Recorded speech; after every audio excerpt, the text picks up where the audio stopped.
Hey, how's it going, everybody? Got a bit of a cutoff there, at least on our end. Welcome to the show. In today's show, I was just looking at that thumbnail and laughing. I forgot I made that thumbnail. The Who's Laughing Now, because we're talking all about Google today. Are they quietly becoming an AI superpower? Were they always? Did they just keep stepping on their own toes last year and the year before, and things have changed now? This is our show to just dive deep into Google, Gemini, but not just Gemini, like literally all the other things Google is doing. Some of these, like really behind the scenes, some of these things are in their labs. Some of these will never really truly see the light of day in terms of like getting mass adoption. Some will just quietly fail and go away. But the thing about Google that we want you to know as we go through the show today, we'll show you tons of examples, is that they are in the labs, they are doing the work, and you're starting to see a lot of this start to bubble up. We'll definitely be talking about Gemini 2.5 today and the different modes of that model and what it can do. We'll even show you a little bit of video FX if you haven't seen that before. So lots to cover today on the show. We've been looking and talking about doing this show for quite some time. It's perfect for an Aloha Friday. Me and Jimmy have got the Hawaiian shirts on today. And this is the Daily AI Show. Today is April 11th, 2025. Thanks. Welcome to the show. We do this live every single weekday at 10 a.m. Eastern. So come join us. Be part of the conversation. Tell us what you love about Google. You can do that by going over to our YouTube channel and just joining the live conversation over there. We've already got 12 comments in there already. So come hang out with us. Also, sort of new this week, or is new this week, come join our new community. So we have heard back from everybody and said, like, we want to keep the conversation going even when you guys aren't live. And we said, okay. And so we have created a Daily AI Show community hub. It's on Slack, and you can get to log in and join that by simply going to, is that cutting out for everybody? Yeah, video disappeared. Right? It is disappearing, right? Not just me. Sorry, guys. It was like going black, and I was trying to figure out why. You're on mute, Beth. You can go to dailyaishowcommunity.com in order to join that Slack community. So that's a real simple way of doing that. Okay, so with me today, I already talked about Jumi being here in the Hawaiian shirt, but we also have Beth and Andy, and hopefully we've got the Friday bugs out of the system now, and everything is going to play nice for the rest of this show. So yeah, let's and let's bring in Carl here. Nope, not yet. Carl says no. So I'm gonna go ahead and throw it over to you, Beth, because one of the first things I'm sure people really want to talk about, and now he's here. Carl has joined the show. It's Friday. Beth, one of the things I know that you have been pretty hands-on with, as a lot of these different like Gemini models, as they've sort of moved up the ranks from one and all the other releases in there. And if you go into AI Studio, which I'm sure you'll talk about, there's many models to drop down, kind of like GPT does too, where you might have 4.0 and 4.0 preview and minis and other things that have dates on them. There's sort of a different bunch of them. But I would love to hear from you, because you've been sort of the one that's been showing me sort of like where we think this sort of differentiated potential is of like 2.5 that perhaps we weren't seeing before from Gemini. So like, I'd love to just start with you. Like, what's your sort of initial thoughts and experience with it? So I think 2.5 starts to give us a little bit more of a comprehensive feel for what Google multimodal AI can do. But if you really want that, you still have to go through AI Studio.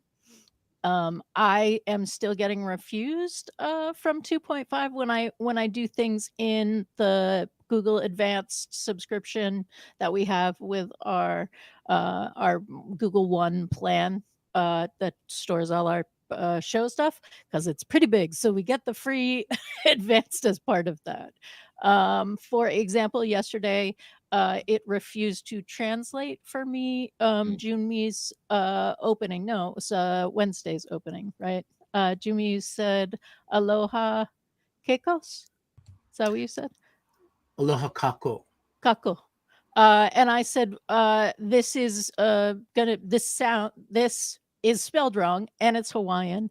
What should it be? And it said, I'm sorry, I'm a language model. I couldn't possibly help you with that. I was like, Yeah. actually, that doesn't make sense. That, like, Yeah. Actually, I have ears. I couldn't possibly hear you. Mm, No, come on. Like, and sorry, that's ableist, but you know what I mean. mm, Um, so there's those things. But if you go through AI Studio, I find that it's a much purer experience and you can do a ton with this. Write code is helpful. It's a little bit of a better writer. It's a little bit of a better processor. So I'll stop there, but Well, I'm delighted to talk about what's happening in AI Studio. yeah. So on AI Studio, one of the niceties of AI Studio is it's simple to get there, aistudio.google.com, and it's beautifully integrated with your Google app spaces, right? So Drive is available in there if you want to add an attachment, uh, mhm, or upload documents or images or whatever you have in your Drive. And when you work in OpenAI or ChatGPT, you get a library, or Claude, you have a library of all of your chats. But if you use these things frequently, that library, it's not really searchable effectively. And you have to kind of scroll and scroll and scroll and say, where was that conversation? Well, Google puts every one of your conversations with chat, or not with, all your chat conversations with 2.5 Pro or any of their other models, it puts it right in your Drive. Very nice. So mhm. one of the things that Google's always had as an advantage is that they kind of own, at least in my world, they own this management space for all the things that I do on my system. Mhm.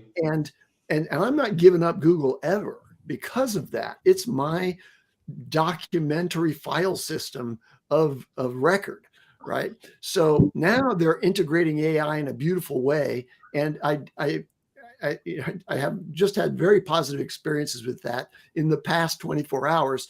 There's a lot of news that we're going to talk about on the show today because all of this is coming out of the Cloud Next 25 conference that is happening still today and has been going on for the past 2 days. And there's a flurry of announcements that will reinforce your interest in pursuing AI Studio as a new possible centerpiece of your AI experimentation. So, that's actually really great. Since we were talking about Studio and Cisco actually made the comment, I just want to pull this in. YouTube videos never work, and it gives me a summary that is disconnected from the reality of what the video was about. I don't know if they are talking about um, inside Google's AI Studio or not. But what we have found is that since you can add multi pieces, you can add the time coded transcript plus the Mhm. YouTube video, and that is pretty darn good, right? Like you don't need to. It may be that it still needs a little bit of help, but none of the other services can do this with a YouTube video. Yeah, and So, this is a good example. I just happen to have this pulled up. So since you were talking about it, I thought I'd throw it on the screen. This Cisco, in this particular case, I'm literally just giving it the URL mhm. and not even the transcript, just the URL, but it's pulling in that. This is one of our more recent shows. Can you tell me where the host discussed the idea of multimodal RAG and how it related to the overall conversation? That second part is what I think is important. This is when you're like sort of stress testing AI. The first part, I would expect most models to do a decent idea of if they had the transcript, but I'm asking for more than that. Like, I want the relationship, right? And what I really felt like it did a pretty good job of, it took about 2 minutes, honestly, to run, but that's okay. And then you say, okay, let's pinpoint the discussion around multimodal data, RAG, and how it connects to the quote token factory idea. And so now what you're getting is the initial mentioning of it around 329. Then there was some technical elaboration by Andy at 408. There's some bolded quotes that are in here directly from Andy. On this one, we're connecting multimodal RAG and dark data together. And I was talking about that at 523. At 621, we reinforced it. In summary, now I will say, shouldn't there be a lot more after 6 minutes? We nearly go 50 to 55 to an hour. So it doesn't seem that it worked all the way through the transcript. I'd be the first to admit that. But this is encouraging to me because this really is doing a good job of making it really easy for me to just run through a summary here and just find some of these different, timestamps that would be relevant to the information from this particular video. But like I said, there's like, it's a much longer video. And although it doesn't explicitly say it's stopped, it kind of has that feeling of, I didn't keep going through the Right. whole video. And I would say that is that is something that Google LLMs do, right? They're really good at the beginning. They want to please you. And then they get to a place, they don't tell you, right? It's just something that you need to assume, that if it's using a ton of resources, it's like, I mean, this is good enough, right? Like I Yeah. said a lot of stuff. You talked about Yeah. it. Like these things are true. I don't think I have to go further. Right. You can prompt against that, but just something to know when we're talking about all the amazing things that Google does. This has been a consistent thing across the board with all the iterations of new models. ChatGPT does a similar thing where it goes, and then I would keep doing that ... You're Right. like, that's not thank you, I guess. Like, it's like, here's 3 examples. Then I'd keep doing that. I'm like, could you? Could you keep doing that? Because that's kind of the answer I need, you know? But I love the way it's talking about, like, and it's the Seinfeld yada yada. Yada yada. That's an inferred thing that 2.5 did to me yesterday, I think, because I said, go ahead, look at these, stop, and wait for permission to continue. And it said, I looked at these. This is what I found. Inferred permission to continue. Here you go. Now I'm continuing. I was like, in what world? Yeah. Inferred. Oh, you meant really? Yeah. Yeah. That's like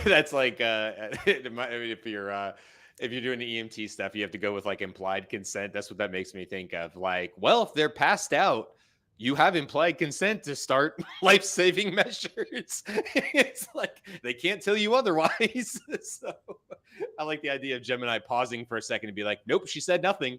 Keep rolling, you know, aim to please. Okay, so one of the things I can show it back on the screen here because we were just talking about it. If you're not really familiar with AI Studios, Andy was talking about, here's just a general layover. Like he was saying, you have your history over here. You can save directly to Google Drive. You have your chat, your stream, your starter app. So basically, here's your history that you'd be familiar with. Over here, you can drop down and pick different models. And they've cleaned this up recently. And I love that they've now labeled this one as hot for the image generation, which I think is pretty cool because they're like, you know, they're kind of egging you on to go to new and hot and check those out.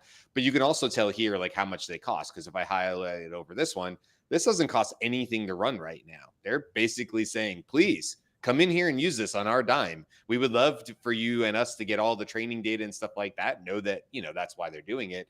But hey, go take advantage of that. You know, if you need some simple image generation, you can quite literally do that right now for free, paying nobody, as long as you just sign in with your Google account and you will get this for free. The Gemini Flash, and then we have the Gemini Pro Preview 325. That's the date on it. So it's only about 2 weeks old, that give or take on there. And its knowledge cutoff, there we go. Its knowledge cutoff is January of 2025. So it's got a very recent training data. Of course, it's got the internet, but it's actually trained up through January 2025, which in terms of language models is actually very, very recent, I would say, for that. So that's where you pick on those things. You also have the ability, like this is where you would add in the URLs like I did on mine. I also love that you could play with temperature. We don't talk about that a ton, but I highly recommend it. Temperature is a great way to change the creative output of the prompt that you're getting. There's sometimes where you really just don't, like, you've inputted data and you're really looking for straight summarization of that data. Think like educational stuff or research, where you're not really asking the model to be creative. You're asking it to summarize, to truncate, to whatever, itemize something, whatever the case is. You're not really asking it to add more to the conversation. In that case, you would want to bring your temperature almost down to like 0, but there's probably a fine line there where you would have to be careful. But by sliding it down that way, you're basically telling the model, hey, when you answer me, be less creative. And then if you go higher than 1, then you're doing the opposite of that. And so if you keep pushing that, you will find at some point it will start normal. It'll start to turn to gibberish. And because it's a predictive engine, once it turns to gibberish, it goes full gibberish and it will just give you the craziest types of answers on that. And sometimes that could be fun too, to see like how close can you get to sort of wild creative answers before it turns to that sort of, silliness and gibberish that doesn't really make sense anymore. So definitely play So with temperature. This is inside of OpenAI's platform and playground, but just good to know that it's also here in the AI studio for Gemini. right. And one of the things to know, if you're going to the AI studio to do image generation and you're starting with a photo that is actually what you want, like your face or something like that, it will, you want temperature way down, right? Okay. So it's not going to invent details on your face. Now, it's also not going to make you a really pretty headshot, right? It's not gonna style it as much as it might. But if you're finding that it's not recognizing you, I see you ladies who are sort of my age, maybe, maybe go lower in the temperature and see if you can get it to duplicate your face first. So I just threw in, let's just see here, Beth. I just threw in, this was me using, we talked about this on a previous show where I did the ad campaign and they're drinking. I think we changed it to Fit Aid. I think it's still Fit Aid in that picture. I can't tell. Maybe. Wouldn't be Celsius. I know that. It would only be Fit Aid. But for Andy. But give me just an idea really quick, Beth, because I didn't really know that. So like I have it down at 0.3. Do you think that's low enough for this? I think it's low enough. I also think it's going to do better at it, in the first generation, right? So So could we if say you something continue like, to revise something like with 2 or 3, you'll find that the face and the original image, starts to degrade. It's very much like Xeroxing a Xerox. And yes, I know that's, Greg called me out for that last time. Sorry, copying a copy. all right, so I just asked if we could replace the environment with the North Pole, which I would imagine should try to at least adhere to her same person, right? Yep, we did. I would say we made some stark changes to her in this particular case. Or is ready for some sort of fit aid? And this is where Google says, "It's experimental." I love that. I mean, to be fair, I didn't say put her in the North Pole. I could have been better. My prompting is lacking in this particular case. But anyway, thought I'd give it a shot, but I don't think that's exactly what we're looking for on there. Not a bad polar bear though. I'll give it that. It's a pretty good looking polar bear. I would Well, believe that was probably a real picture for the most part. I don't see extra nails or anything. Extra polar bear fingers. chat wants to know if she got eaten. Perhaps she's still in the photo. Perhaps, yes. Perhaps she is still there. It's very meta. And Gemini has kept her there. Just now the polar bear has eaten her. Because let's be honest, she's froze to death. She's not dressed appropriately for the North Pole. And what was the polar bear going to do? He's only doing what, or she's only doing what its natural instincts are. Okay. All right. So that we talked a little bit about Gemini, but let's expand a little bit because that's just one of Google's models. That's certainly not the only thing Google has going on. So I thought if you guys were cool with it, I'd love to just kind of like flip through some other things Google has going on. A lot of these things, by the way, anybody can go and use. Sometimes you have to sign up for a wait list, and that depends. Some people get it right away, some don't. It seems to be random a lot of times. But other things are just in their experimental lab, and you can play around with them today. We actually covered some of these, and they're still around from, I don't know, a year ago or 9 months ago, whenever we did our last sort of Google show. But I want to show a few of these on here. So I'll bring this back up on my screen real quick. And then let's just kind of like look through these. So this is Google Labs.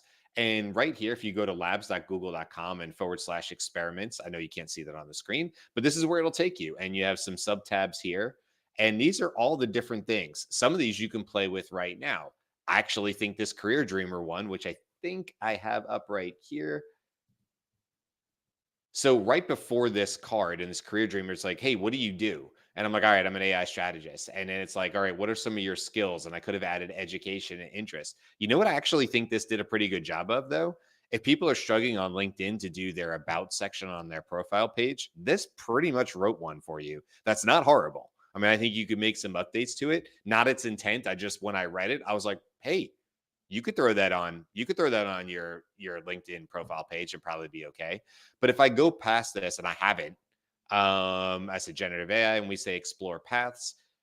I think this is something I'm actually going to do with my daughter, who's 14. She's just started her first job. I'm very proud of her. She literally is on somebody else's payroll other than mom and dad's for the first time. And so that's a big step for her. And she quite literally has a job now that she pays taxes on and things like that. So one of the things I'm a big fan of as I think about the future of education, which is beyond the scope of this show, but just in general, is I've been watching and following somebody on TikTok, and they just keep talking about how children in general, and probably adults, if we're honest, literally just don't know the sheer scope of jobs that are available to them.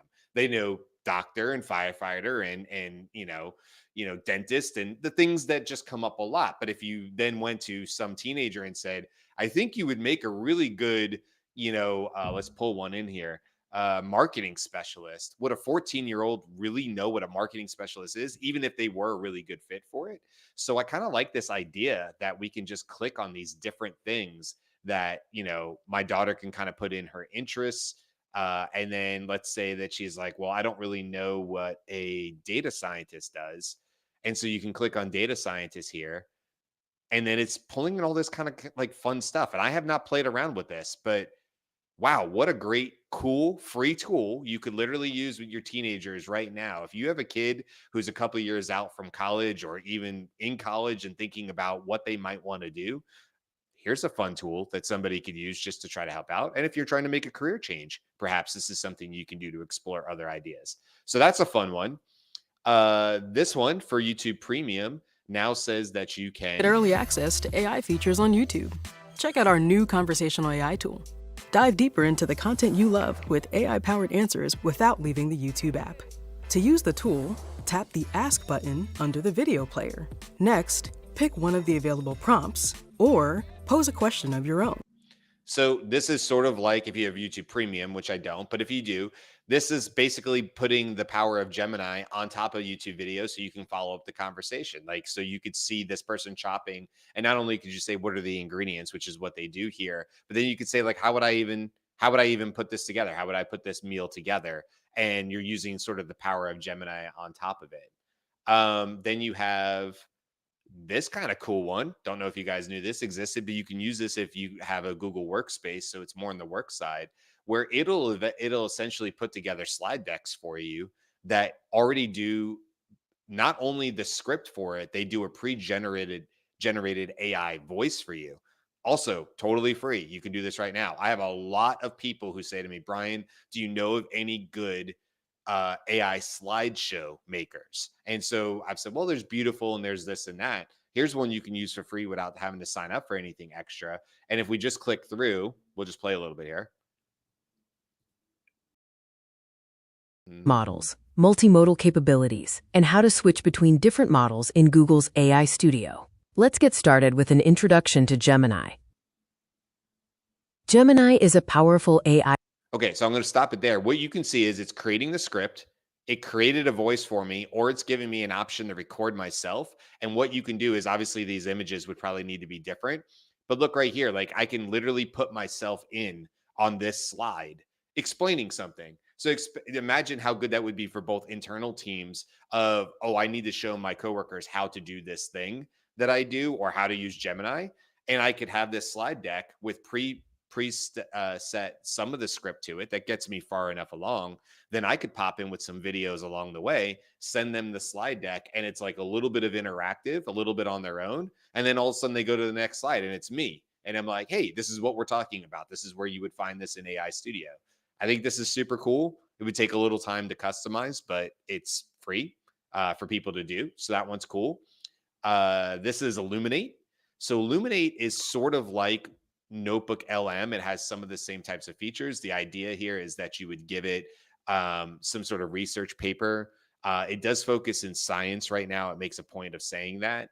But if we go to this, it basically is the same idea. This conversation is powered by Google Illuminate. Check out illuminate.google.com for more. So AI thinking before it speaks, sounds like a philosophical riddle, doesn't it? So basically, it sounds like Notebook LM, all I did was give it the URL like you would in Notebook LM or you would in Gemini AI Studio. And it created this summary of one of our shows straight from YouTube. Now, I don't think it was reading the captions and transcript. I think it was taking all of it from our detailed summary, if I had to guess. But also still pretty cool. 5 minutes, pretty short. You can pick up the speed on it if you wanted to. And so if there's a YouTube video where you're just trying to get the highlights, you could throw it into Illuminate and just get the quick clips of it. You could also do that in AI Studio technically by giving it the URL, but this is pretty cool. And if you drop out of this, you can see actually like the different things in the library. You can go to explore and see all the different things like chain of thought, different things you can listen to give you some ideas on that. Totally free.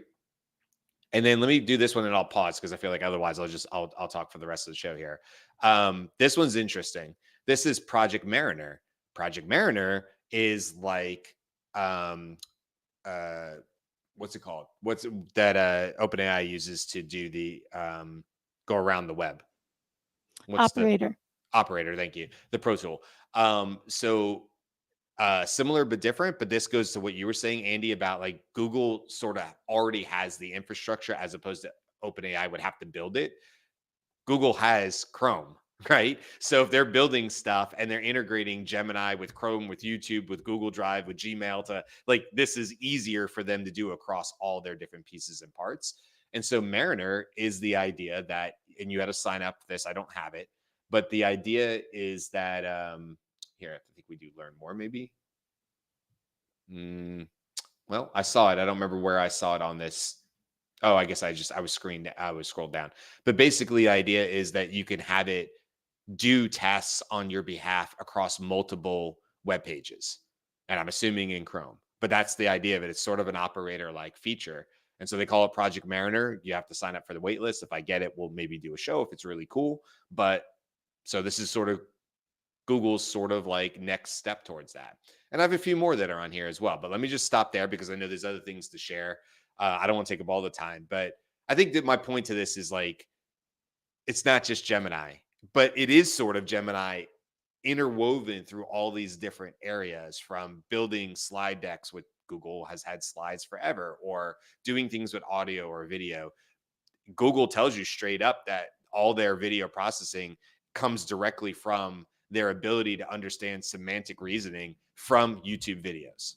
Like they say it on their thing, like we train on YouTube over millions and millions of YouTube videos, and we follow all the rules and all that stuff, of who can, whatever you're agreeing to when you make YouTube content. We're probably telling YouTube it's fine to use our content every single day. And it's training on that and using it in order to do some of these other things. So I don't know. Did you guys know about all those? Have you seen all those already? Yes. No. I think my main takeaway is with Google Next and what we've seen announcements in the past, and just Google Labs in general, is a place where they'll just do lots of releases, and a lot of them are silent releases, right? There isn't a lot of attention spent to it. So it's always good to go back and check it out and see what's available. In some cases, the wait list, the reality of the wait list for some of the experimental stuff in the labs is forever. Because I still don't have access to VO2, and day one I signed up for it. So I don't know what their selection process is, but there's also millions upon millions of people. But so like I was saying, there's just so much stuff that comes out and you need to check on it, because unless somebody is checking and picking up the news, you may not hear for it for a while. Like the Notebook LM, that was like a sleeper hit, right? Notebook LM has been around for a while, and then they just did a simple add-on with the podcasting feature, and then suddenly it blew up. So those are the kinds of things that you got to kind of pay attention to with Google, because they have so many different teams working in parallel that it isn't a concerted effort of like, oh, here's our announcement. This is what we're doing. Now they tend to do that with their big conferences. So like their I/O, this Google Next, that's where you get the big media push. But other than that, you got to stay on it. Otherwise, you're probably gonna, miss it. And also because it's multiple teams, there is no drive to have consistent releases or scheduling or anything like that. But I'll leave that there. Yeah. There is a couple of big ones that we haven't covered so far. And is it time to go into those? Can Like I? new news and news releases and stuff like that? Yeah, from Google Next. Some of the Yes. big sure. pieces. Are we ready to do that? All right, awesome. Okay, so what do we got going on here? If you just check out the blog from Google, they've got like a dozen articles talking about all of the stuff they've released. We mentioned on Wednesday their Ironwood, their new TPU. There is something that we actually talked about on Wednesday that we requested is Gemini and different versions of generative AI from Google in general is now integrated in Workspace. It's the commercial workspace, but it's there, right? You can use VO2 as part of your vids presentation. Brian, you talked about the slide generation, and generating images and video for the slides. So there's just every single app in, I believe, in Workspace has some deeper integration with Gemini. Yeah, and just to pause on that, the DeepMind CEO, I don't know how to say it, Demis Hassabis, says Google will eventually combine its Gemini and VO AI models. So we're merging as we are with OpenAI too, right? So keep going, but I just want to bring that in. When? Not now. Soon, Beth. It's always soon. Hey, I get it. I don't like it, but I get it. The big ones, I think, are the Vertex AI access, the Google Cloud Platform access to the models. Now, that's not sexy, but what it does mean is developers, organizations, they can get into the nitty-gritty mechanics of it and programmatically use these tools, which I'm sure Google will love because they're number 3 in the cloud platforms in the world. So they definitely want more capabilities and features for everyone to access. But this includes their multimodal tools, generative multimodal tools. So like Lyra, which I hadn't really heard about before, but that's what they're calling their music, a music generation model. They've got like VO2. They have something called Chirp, which I think we might have covered in passing a while ago, but there wasn't a lot of buzz around that. But that's a voice generative model.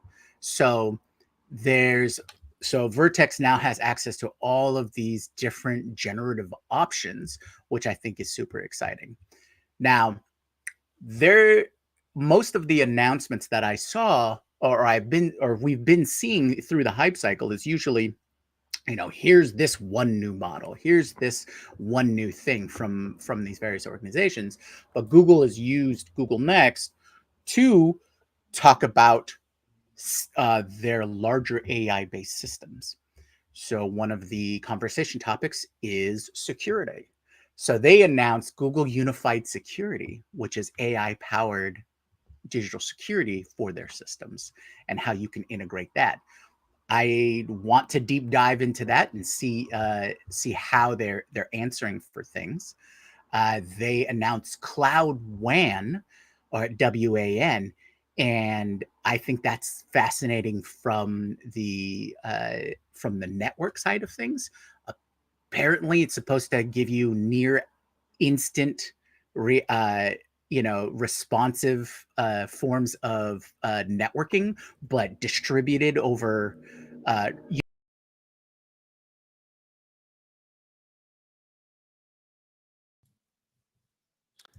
Okay. Well, Yeah. Interesting. everybody back on screen. Yeah. I jinxed So it by everybody saying has hopefully the we were all rights done. to everybody has the rights to move themselves on the screen. So go ahead and do that. We won't try to move people because we're moving people back and forth. Right.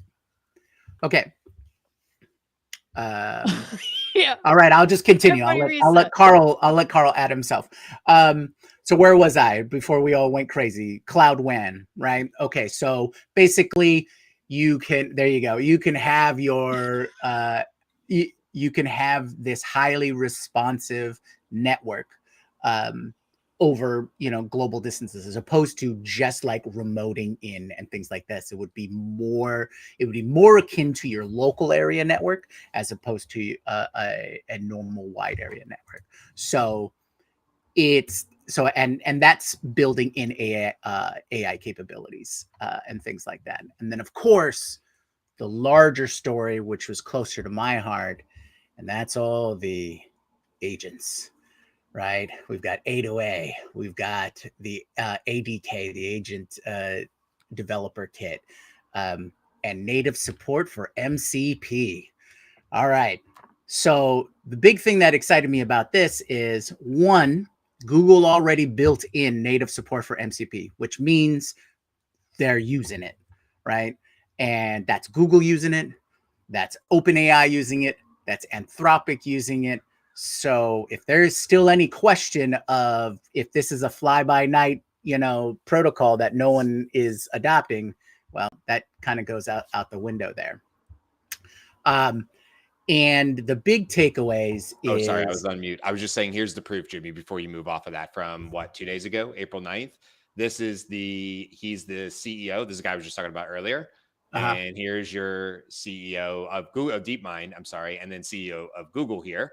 And MCP is a good protocol and is rapidly becoming an open standard for the AI agentic era. We're excited to announce that we're supporting it for our Gemini models and SDK. Looking forward to developing it further with MCP team and others in the industry. To which Sundar said, "Love the feedback. To MCP, it is." There you go. That's it. That's what you need to know. nice. All right. It has been said.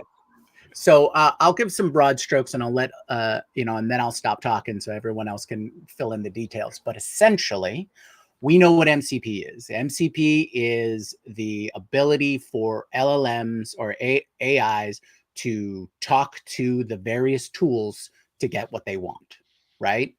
And then, and this is a unified protocol, which allows you to simply build servers for your tools and your feature sets and things like that, and go, hey, LLMs, hey, AIs, come and use our stuff. Here, it's all pre-packaged for you. It's nice and easy. Don't worry, we'll maintain it for you. Perfect. Then A2A is a communication protocol to allow all of those agents to talk to each other, right? So they're very complementary with each other. So and then there is the larger agent developer kit that Google has put out so that you can create agents, and they also created an agent space for you to distribute those agents for use.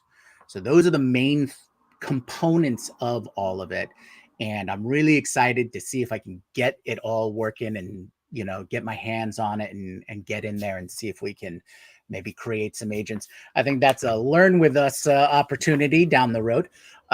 So hopefully we'll get those up and running. So broad strokes, A2A, agents talking to each other. MCP allows agents to talk to tools, and the ADK is the framework that allows you to build agents in Google's environment.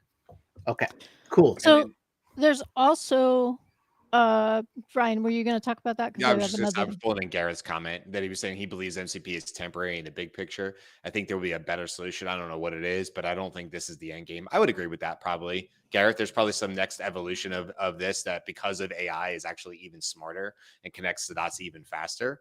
But we had API for a really long time, so we'll see how it fits in. But go ahead, Beth. And the death of API is premature. We still have API, I suspect. I wasn't suggesting it was going away. No, we had it for a very long time. That's what I was saying. So the one comment on that. If everybody is on MCP, it'll be an easier transition to jump to the next thing because everybody's going to have a similar journey for that. But Firebase Studio got lost a little bit because it is like the lovable cursor replit bolt windsurf kind of their offer in that. But if you were really paying attention to the dev conference, you probably weren't super excited about that. You were much more excited about the things that Jumi just talked about. So it is very interesting that it is it's not a clone, right? It's their answer to it. And when you do stuff with Google, it's available within like it plays nice, should play nice within the Google verse. Okay, I want to make one quick comment, and then I want to hear from Carl because Yes. Carl has been, let's say, cynical about Google, generally speaking. And I'm wondering if all of the drop that is happening now with these amazing releases is starting to shift your attentions a little bit more toward Google when you and I and others may have dismissed Google as a go-to in the past. But I wanted to point out one thing that hasn't been mentioned yet, which is workspace flows. So MCP is a tool that allows agents and you to automate through the MCP protocol access to external tools. And we've been big fans of a tool called N8N, which is a workflow orchestrator that has models built into it as its sort of core logic manager. And you can select multiple models. You can select Google's models. You can select OpenAI's models. You can select Anthropic, etc. Now, Workspace Flows is a tool that allows people to use that system to integrate naturally with all of the workspace tools like Drive, like Gmail, etc. And instead of having to use N8N to kind of articulate and configure a tool agent that or a tool into the agent that will interact with Google's systems, you can just use Workspace Flows now. So it's related to agents, but it's the actual orchestration, graphical user interface where you can basically drag and drop different elements into a workflow and then process that workflow. And what this means is that businesses who are on the Google Apps platform, in effect, are going to be able to automate processes more efficiently. Okay, so over to Carl, please. Yeah, that's right. Oh, I'm sure it's going to work. Okay, so couple things I wanted to point out. If you actually, there's a lot of our clients, a lot of them are either on the Anthropic APIs or the OpenAI APIs. I have none on the Google API, just because there's no reason for me to switch, and there's no reason for me to switch now too. However, what is fun though is, now you may have to test this because I've tested it from a tokens pricing based perspective. If you actually run, say, one of the models in, and it won't make that much of a difference, but like if you use OpenRouter versus just the direct API, it feels, I think it's a little bit cheaper, because I've noticed a couple of I switched one for a client and just, it's like, because that client does quite a lot of calls, API calls, and the price was a lot lower. I have to check it with a lot of them, and I might switch a couple just for a couple weeks. So if you use the API quite a bit, check the cost and maybe use the same model, but go to OpenRouter and see, because I have a feeling, because I used 4.5 and it was definitely about the same as 4.0, but it shouldn't be because it's pretty expensive to run that API. So I don't know if that's a glitch in OpenRouter, but anyway, just something to chat about. What I did do though is I was a little bit excited about Firebase because there are some projects that I didn't want to actually code in myself. I just wanted to purely try vibe coding. And so that's the one I would probably use for a couple of projects that I'm running on. But other than that, the only thing that I would test Google's on would be calculations, because there's a couple automations that I'm running for clients. Nothing too complex, but I want to see the calculations against some of the things that I'm running with.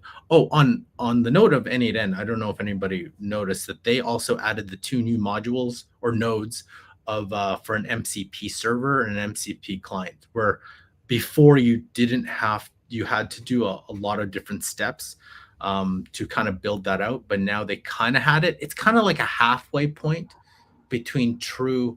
You still have to put in like events. Like if you're using Gmail, it'd be events and then call mail, or like you can't just say use this tool and it'll just go use it automatically, which that's the promise of a full agent. Be like, here's the 5 tools, go use it. You still kind of have to build how to use it, but essentially I think we're nearly there where it's like, oh, just use an MCP and it just goes. Although I'm not sure about the MCP server or client. I think it's client side or server side. Just how they're built out and the security of that, I'm a little bit concerned. And just to clarify, that's in the preview. That's 188. Yes. So I'm not going to run that with any. I don't run any that kind of complex agent anything. I don't run that with client. Just it's not reliable on a scale of 90, what I call 95% regular use. I did see that in the latest release notes, and I'm interested in comparing that versus the community node and see how what kind of features they're building on, because the community node's pretty solid, but we'll leave that there. That's not a so in terms of price for use of an API, Google actually has always had a fairly interesting model. You can do things in AI Studio, and that's absolutely free. They train on your stuff.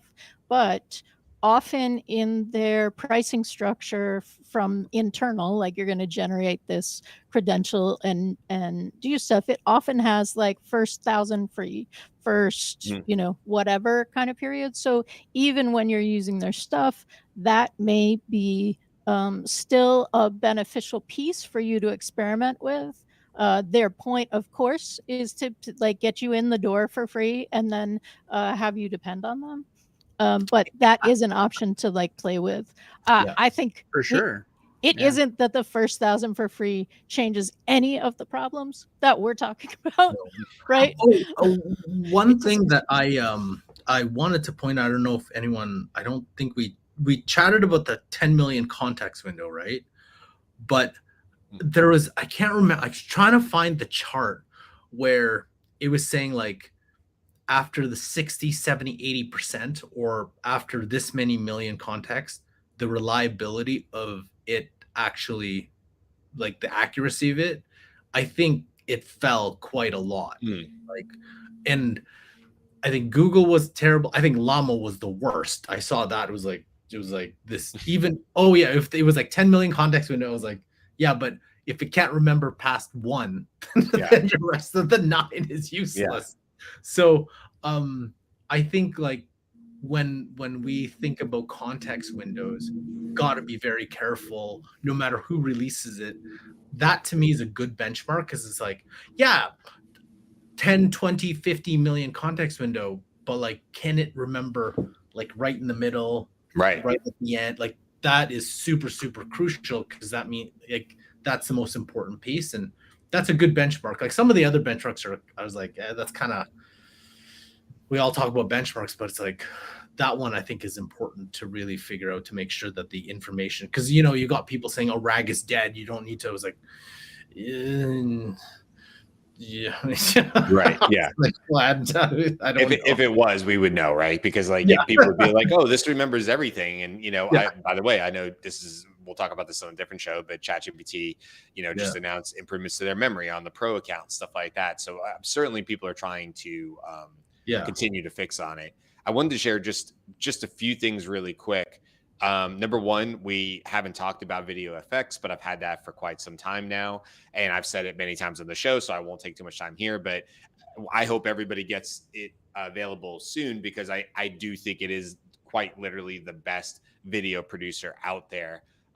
So I use it almost all the time now for the newsletter, and for other reasons. I use it as like sort of the moving screen on the Conundrums video and stuff like that. And what I love about it is it gives me, well, it's changed recently. Now you have to kind of say how many you want to use. And there's a VO2 fast mode on there that wasn't there before. So if you want 4 outputs, you have to kind of tell it that. But, we can just click on any of these, and I think it's just really, really impressive to see this sort of the detail. You can see this one here, right? This is, I forget why I needed this, but like usually one of the 4, maybe I'll have to do it a couple of different times. So you have stuff like that. I used this one not too long ago. You can see there's a whole bunch of iterations of Siri. I think I was trying to show it as like people stacking things up in front of the Siri door, because like nobody was using it anymore, and it didn't quite get there. I was trying to do a time lapse, which you kind of see, and they're putting stuff behind the door. No matter what I really tried here, I could never get it to like kind of nail it. But then there's like, I've used, like I said, this is for one of the Conundrum ones, where it was like robots watching over a baby at night and stuff like that. This is the McDonald's one, which is still by far, other than doing some light editing, my absolute favorite, because I did it one time and got 4 results and they were all good. So you can see some of the ones that didn't go into the newsletter, because I make these into GIFs.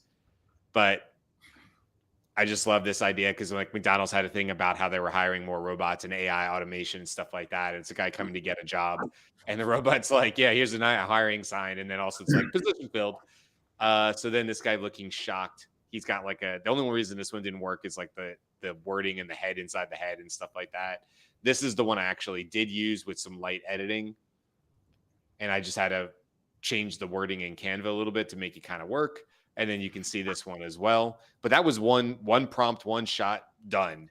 This is another one I used for the newsletter, on and on and on. I used this not too long ago when we were talking about the US government kind of not playing in France. And so I had this thing of a robot wearing an American flag saying, sorry, I can't play today. And it's walking down the river in Paris, and just sort of a poignant type thing there. So this is elephants that are like hybrid dogs and work like pets. I don't remember why I needed that, but super cool. Looks really cool with the fall foliage and stuff. So on and on and on. I think video effects by far is it still can't do people do flips. If you ask to do gymnastics, you will get all sorts of weird iterations that aren't super helpful. So there's things that don't work, but I think you can see here pretty quickly that even on first goes on a lot of things, it's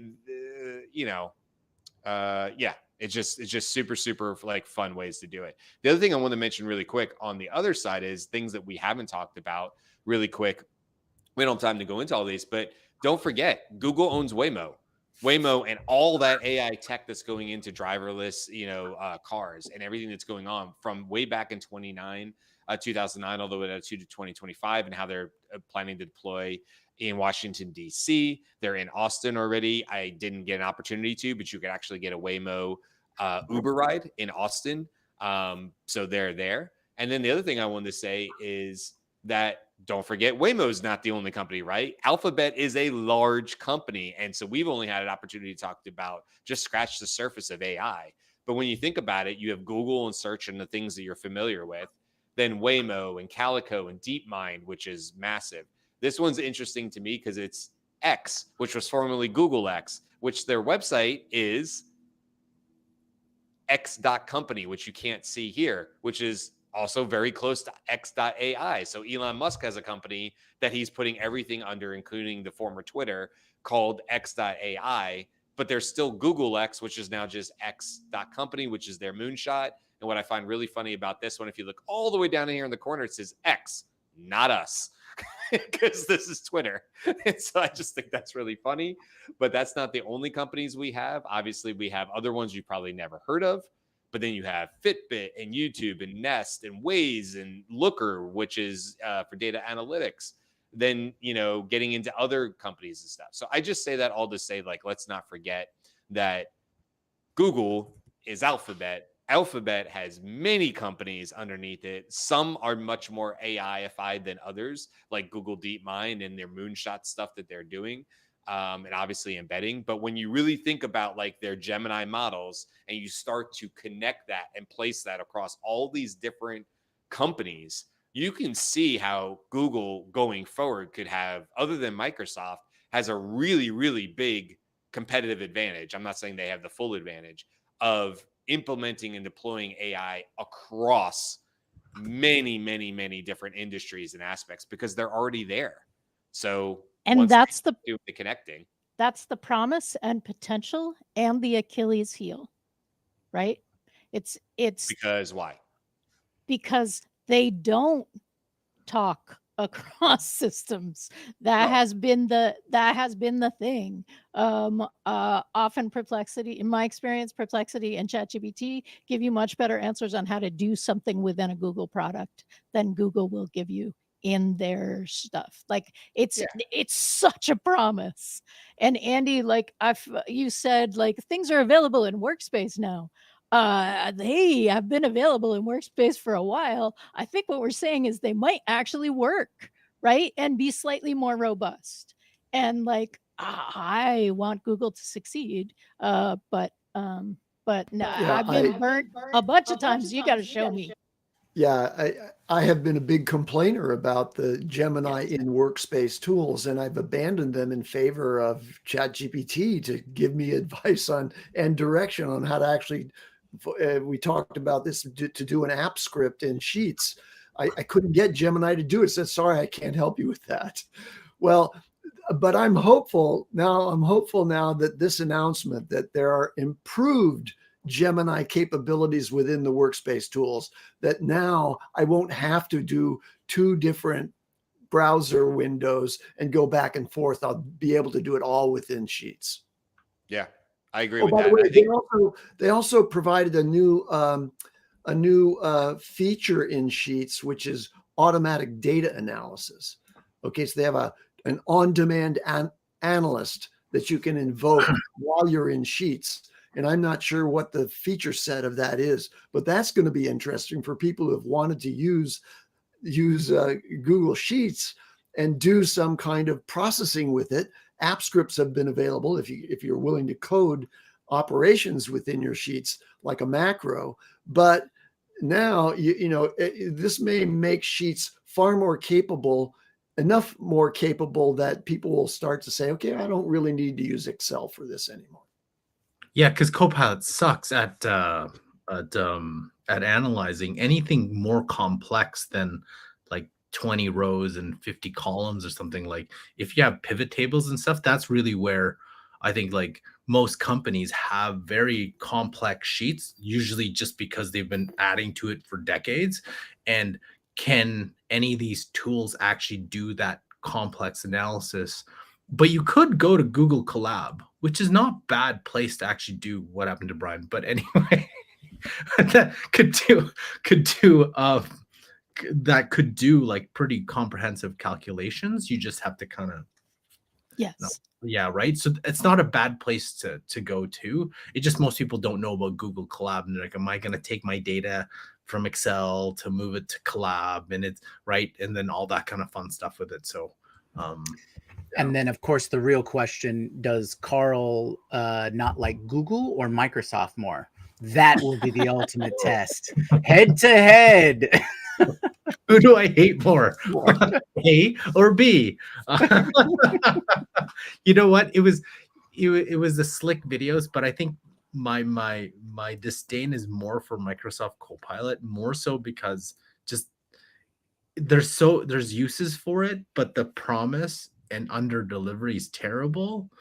But more so, it's like, man, you got a lot of businesses that you've suckered into just getting massive licenses. And I was like, and every single person has come up and like, yeah, it's already good. I was like, I know. Why though? It's the same technology. I don't know what did you do when you got the same tech and you ported it over and it's kind of watered down? Like, what did you do to it? And the only reason is like you Microsoft it. That's the only thing. Yeah, but to that point, Microsoft also recently, I think within the last 10 days, announced that they're improving all of the features of Copilot and giving it advanced capabilities. And we haven't seen it and tested it yet, but that's very similar to Google this week announcing that, oh, our workspace Gemini is going to be enhanced. It's going to be more effective than it has been. And I could give you 10 examples of how Gemini within the workspace has completely failed. Even within Sheets, Gemini within Fit. Just yesterday, I asked it to do a table. One of the things that it offers as a very clear option. Here, let me help you build a table out of this data. Well, I had to go through 5 different iterations because it would stop after about 16 rows. Back to this whole issue of it doing a partial completion. And I said, wait, there's 409 rows in this data. And then it came back with this totally improbable and incorrect answer. Oh, I only used 400 of the 409. And I'm like, no, you only used 16 of the 409. Yeah. But hopefully those things will go away. Wow. It just really, some of the bizarre errors that it provides are I don't understand it. I just wrote in the chat, come for the tool review, stay for the rant. Because we're gonna get there. So I think that we're gonna wrap up here. I want to remind people that the Sci-Fi AI show has live coming up today, 1 p.m. Eastern. 1 p.m. Pacific, 4 p.m. Eastern. We're talking about the language between the language. Can AI think without words? And can others think without words? Is that a thing? We also have the Conundrum coming out tomorrow. It'll be released on Spotify and in our YouTube channels. If you love what we're doing, please subscribe. Let us know. We also have a community that you can join so we can continue the conversation in the Slack after the show. You can go to dailyAIshowcommunity.com and you'll get right in there, or you'll be at the invite and you can join. And so much more. We've got so much more coming for you for next week, etc. Thanks so much for spending time with us, and we'll see you later. Aloha. Okay, everybody hold your breath and pray, because I'm going to try to end the show. Here we go.